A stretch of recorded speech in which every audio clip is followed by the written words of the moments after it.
Alright guys, today I'm going to give you my thoughts, just sort of a layman person who's into health and fitness, but I'm not obsessed with health and fitness. My thoughts on the Joe Rogan Experience podcast with James Wilkes and Kresser talking about or debating the Gamechangers movie and a vegan or plant-based diet against a omnivorous diet. And to kind of start things off, I really do not like the term plant-based diet because it leaves room for interpretation. Like what exactly is a plant-based diet? Is it mostly plants because it's based on plants with some animals? Is it 100%? Is it a way to separate people that don't eat meat or dairy or eggs from vegans because vegans kind of have a negative stereotype attached to them, so the new thing is to call them plant-based instead of vegan? I don't know exactly, and he doesn't really clarify that too much in the podcast. He doesn't say like he talks about plant-based, maybe some animals, maybe eating shellfish or meat or eggs or dairy once in a while, but basing the majority on plants. So I'm not exactly 100% sure what his stance is. I'm pretty sure he would be considered vegan. I don't think he eats meat, but yeah, that's kind of confusing. But just a little bit of background about me. I've taken a 2-year college course as a health and fitness specialist at a private college. So I have an associate's degree. This is kind of something like a standalone education to be a personal trainer, just to get more training than your average personal trainer that just has a regular certification. Or it's kind of like a 2-year that you can lead up into bachelor's or master's for other professions like physical therapist or any type of that thing, or like a 2-year as part of a 4-year for nutrition. So we studied nutrition.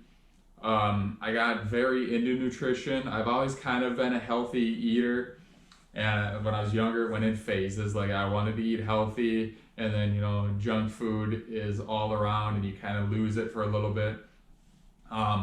During college, I got really into nutrition. I read 7 or 8 books on nutrition, and I did a lot of online research on nutrition. And none of these things make me a nutrition expert, or I'm probably more knowledgeable than 95% of the general public on nutrition, but that's not saying a whole lot because 95% of the general public are idiots, and what they know is either hearsay if they want to know. A lot of them, even if they do know stuff about nutrition, they don't follow it. So that's not really saying much. I'm not a vegan. I'm not a carnivore diet follower. I eat an omnivorous diet. I try to eat mostly healthy. I don't stress over it too much. But yeah, I seek out quality, what I consider quality meats more often than not, but I'm not 100% grass-fed beef. I'm not 100% wild-caught seafood. I do screw off a little bit, if you want to call it, or I'm a little lax with my diet. Before going into this, I had listened to the Kresser podcast. I kind of enjoyed it. I was a fan of Kresser. I still am a fan of Kresser. I don't think he's a bad guy. Some of the data that he presented, I was kind of impressed with James Wilkes. He was very annoying in the podcast at certain times, but from what it sounds like, he has fairly legitimate data to back up all this stuff. I don't know, you could probably bring someone else on and they could critique some of that too. Which kind of gets me into like the main point of why I'm making this video. Everyone harps on science, like it's science. Oh, you can't argue this, it's science. Science really does not prove anything. Science suggests things, all these scientific studies. They can lead you in trends, they can suggest things are likely or maybe even highly likely, but nothing can really be proven. With this scientific research, there's just so many variables that go into this stuff. A couple I wrote down really quick, like they mentioned, science is pro-industry, so if someone is funding a study, they're more likely to find things that they would like to find. And even if they find things that they don't like to find, they might just not publish a study, or they might not include that or whatever. So if someone is funding the study, they are probably going to find things that they want to find, or they're going to ignore the things they don't want to find. And they do mention this in the podcast.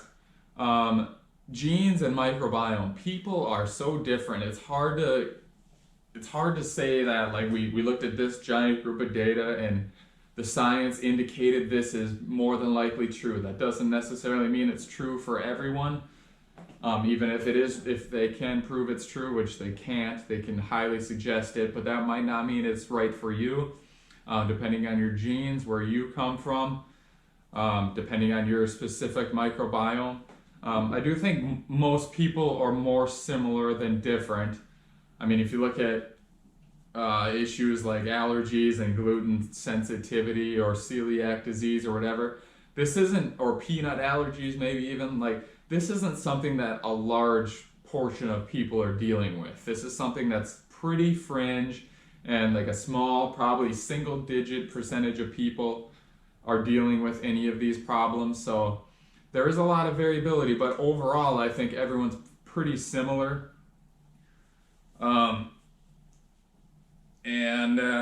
What am I getting to next?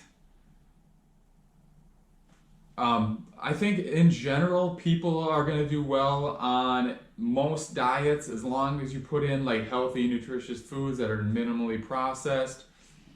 Grass-fed beef is obviously better, but just eating like a steak and vegetables, even if it is from a conventional cow, is a lot better than eating a hamburger and deep fried French fries.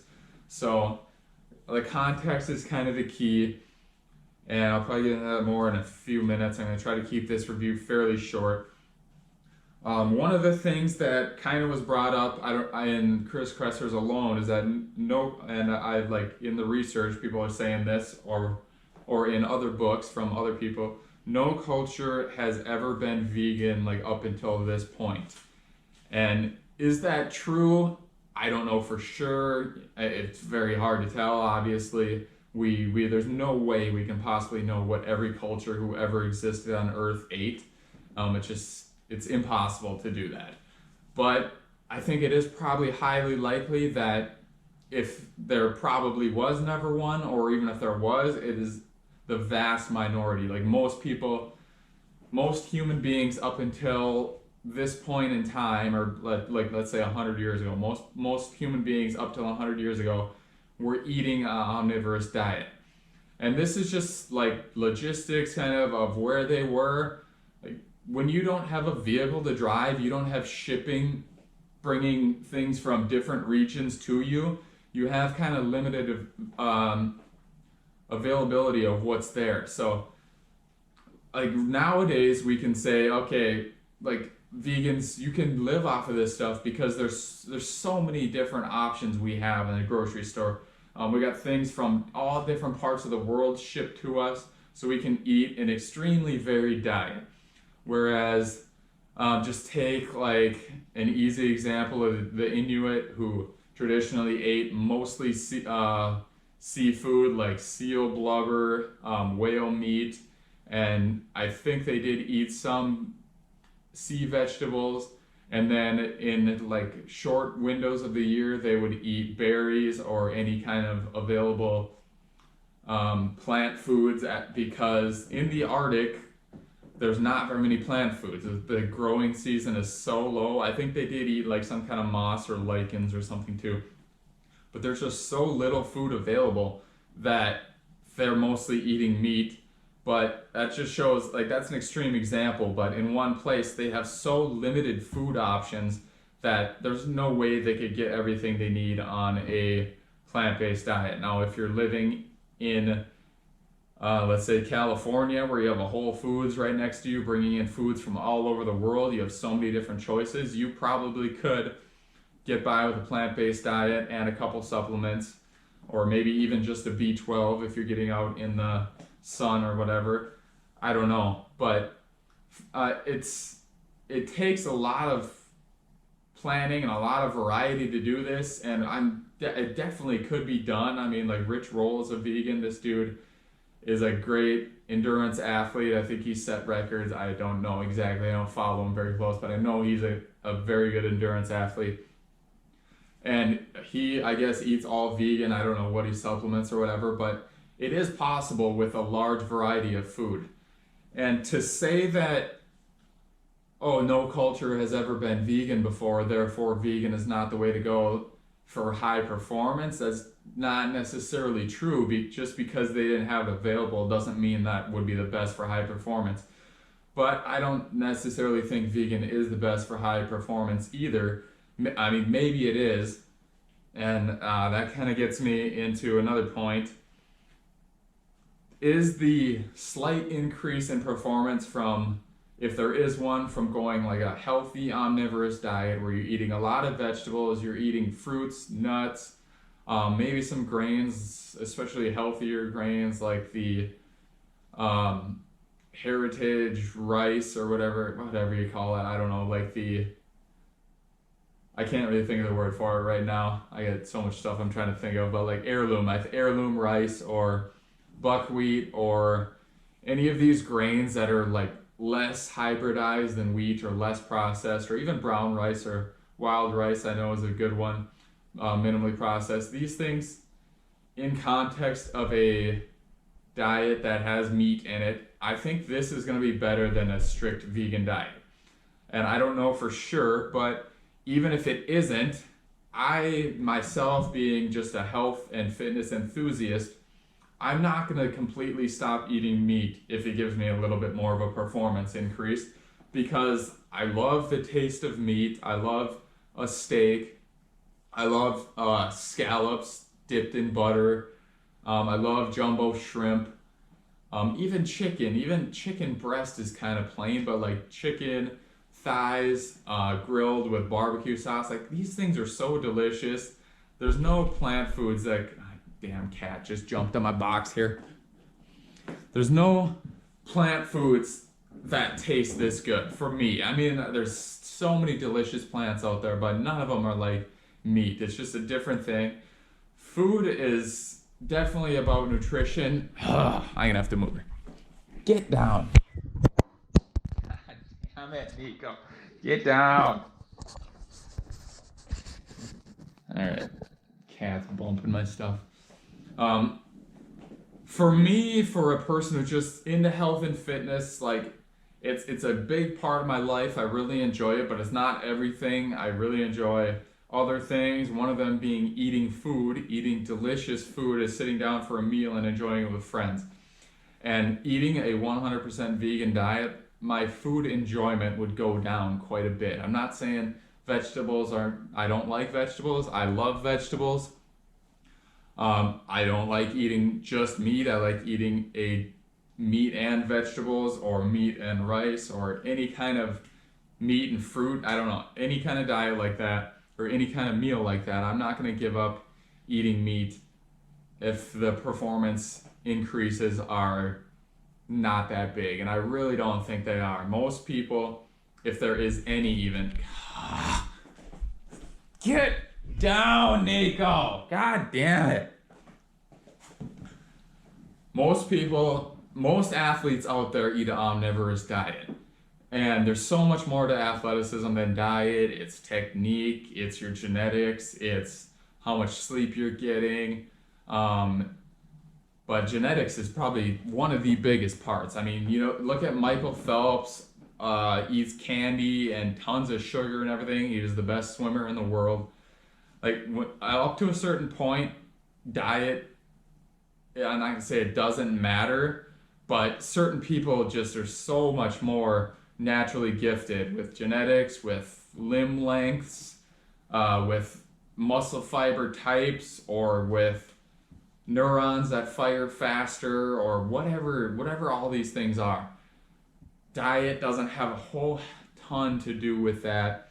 I mean, obviously you need to be getting your basic nutrition down, but once you have that down, the diet and the performance, it's definitely not, it doesn't go hand in hand. There's a lot of variables there. So yeah, for 98% of the population or 99% of the population who, even if plant-based vegan diet was going to get you that extra little bit of performance, most people probably wouldn't make that trade-off between enjoying the food they eat, enjoying meals with meat in them.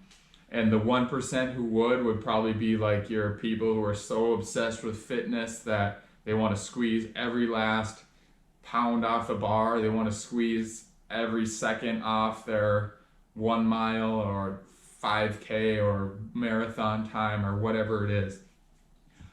Or people who are getting paid millions of dollars a year based on their performance. But for the average Joe or the average health nut who wants to look good and wants to feel good, I'm pretty sure that the omnivorous diet is the way to go for life enjoyment, for performance.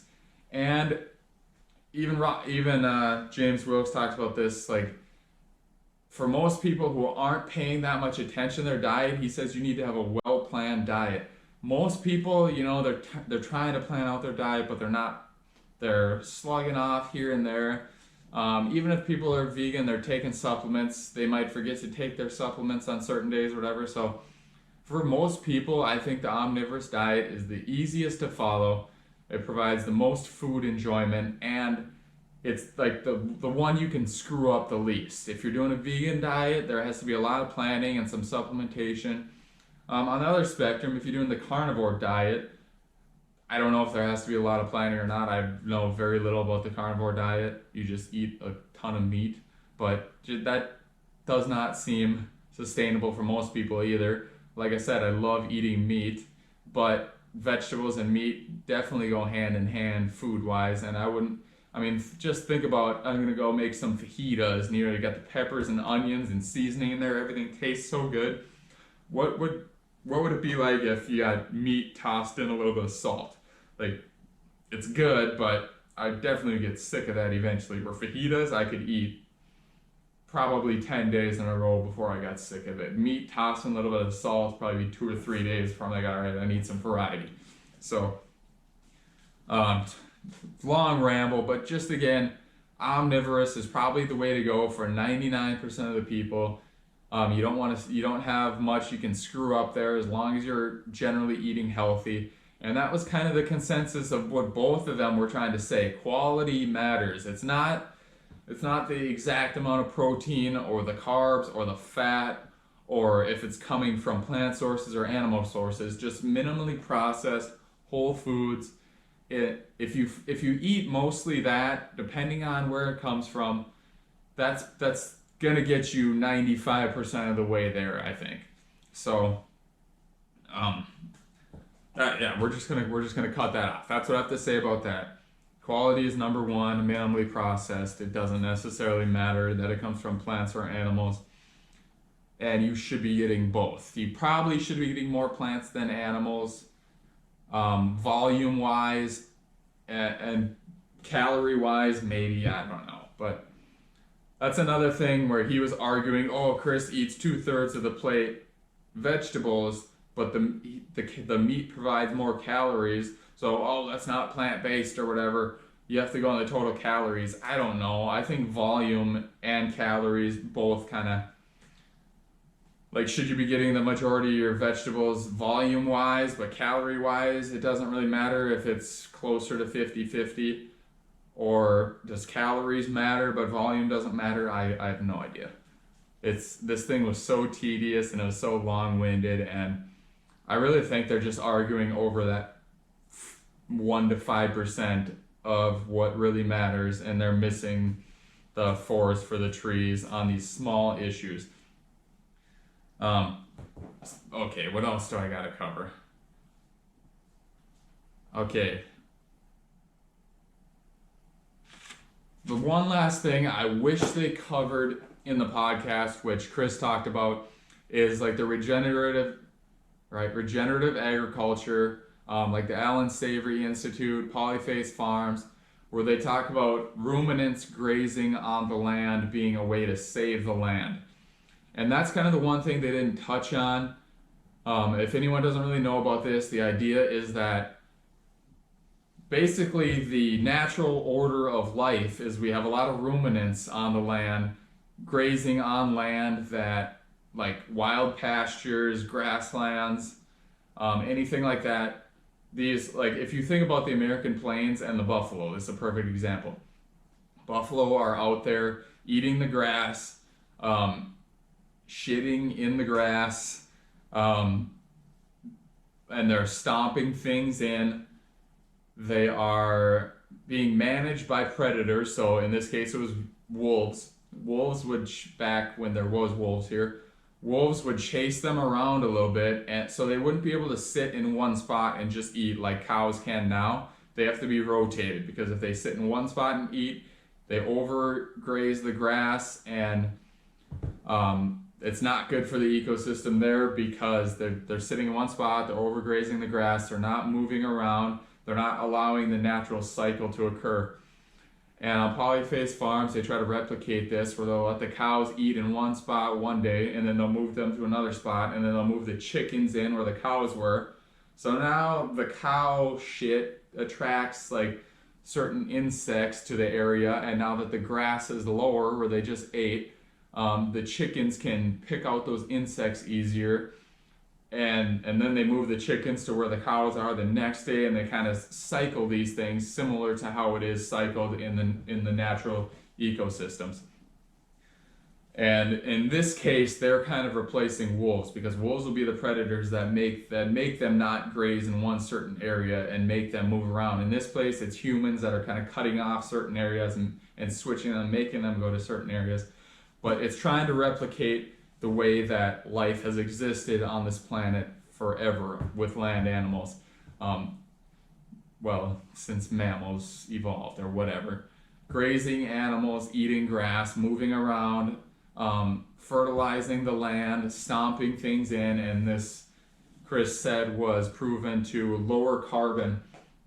And long little tangent there, but I wish they talked about this, because the one thing about veganism too that we're not talking about, like the vegan stuff, the soy, and I mean, you can argue that if to be a healthy vegan, you shouldn't be eating a bunch of soybean oil and wheat and all this stuff. You should eat a large variety of minimally processed foods. But this stuff has to come from somewhere. And like Chris said in his first podcast, only 40% of the land, I'm pretty sure it was 40% of the land is available to be farmed. The other 60% is not farmable. So my understanding of it, and what I think the best way to utilize this stuff that we can't eat, that we can't farm on, is have ruminants on there, whether that be cows, whether that be goats, sheep, whether that be bison, or a mix, or deer, or whatever, or a mix of all of them, living on this land that we can't use, and then we selectively harvest some of them to eat. This is definitely, I mean, it's hard to argue against this, because this is the way that human beings and animals have been coexisting for hundreds of thousands of years. Eating ruminants or eating other types of animals on the land, selectively harvesting them, and not really taking so much that you're interfering with the natural cycle of things. I don't think even meat eaters would argue that factory farming is not natural, it's not good for the planet. So I wish they would have touched on that. Like, the vegan food sources have to come from somewhere. If only 40% of the land is farmable, I mean, that's probably better to farm the vegan foods than it is. I mean, obviously you can't farm non-vegan foods. Those are animals. You have to do animal raising. I don't know. That's not, you're not putting anything in the ground for them, but using the land that we're using right now to grow corn and whatever else, soy, to feed the cows, that should be used to farm fruits and vegetables, and better farming practices for that. And we should try to put cows and other ruminants and other grazing animals out onto the lands we can't farm, and just kind of shift it back to that. Easy to say in practice, but it's so hard. We're so far down the rabbit hole of things. We're so dependent on industrial agriculture, and the economy is built around industrial agriculture, and there's just so many people to feed. That's the thing. Like, it's hard to say that we should go back to this way when we're so entrenched in this way, and grass-fed beef is more expensive. You'd have to figure the cost of it out. You'd have to transition all these things, and it's just a monumental process. And the population keeps growing. It'd be so hard to do a shift. I don't know. In my personal opinion, we're just screwed. Like, it's going to take some kind of catastrophe to reset the system. Otherwise, we're eventually going to have no soil, and I don't know. We're eventually going to crash. The population can't just keep growing and growing. But that's another tangent for another topic. But yeah, I wish he would have talked. I wish James Wilkes would have talked about that a little bit. Like, I don't necessarily think veganism is better for the planet, because the animals that are grazing on the 60% of land that we can't use to farm, like, if we ate those, we wouldn't need to try to keep pushing farmland so much farther and trying to dig up new soils and farm new areas. If we just use the ones we have in a better way to regenerate them, and then the other 60% of the land that we can't use as farming, we just let animals live on there and selectively harvest them when we can. That just seems like the way to do it for me. But like I said, it's a monumental task. So if anyone's still watching this, I have no idea how this video is going to do. Hopefully I get a little bit of exposure for this, because it is a popular topic as of late. But in closing for this video, there's so much stuff to go over. And when you start breaking down specific details, you just get so far down the rabbit hole. But I think for 99% of the people, the main thing is to don't major in the minors, don't lose the forest for the trees, and like minimally processed food. Something like the simplest advice is usually the best, most practical. Like, I've heard, don't eat anything that your great-great-grandmother would not recognize as food. I think if the majority of the population did that, we'd be so much better off than we are right now. And this discussions of plant-based and vegan and meat eating and everything it's focusing so much on things and like putting the lens on things that are kind of minor issues compared to the overall picture of stop eating the standard American diet, stop eating crap, but don't take things so seriously. Don't be so militant in your eating that you go off the wagon and start eating all the crap again.